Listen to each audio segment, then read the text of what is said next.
the strategy. He gave us the blueprint. And most importantly, he gave us the manual of instruction.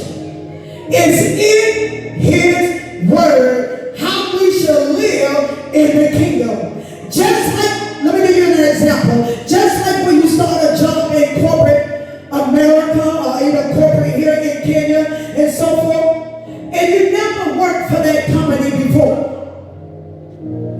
You don't know what they do on the job. You don't know how their process go, how it work. You don't know the rules. You don't know the regulations. So what that company usually does, majority of the time, they give you a manual with instruction in it, and you go through training until you perfect on how to do that job.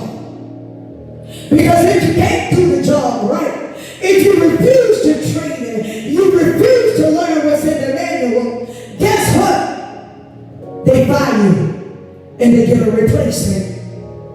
I'm not saying God will fire you, but that's the same way the principle of the God's kingdom work.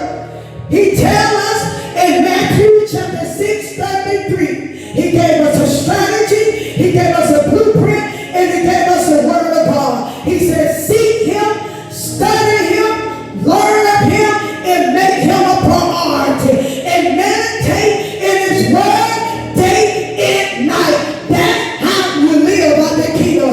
You got to practice the kingdom. You got to study the kingdom. You got to be trained on how to live in the kingdom. And everything you need, your training, the learning, the seeking is in that government manual.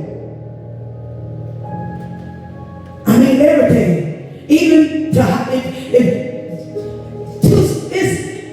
everything you need, even if you want to know how to write a letter to somebody, a business letter, isn't it?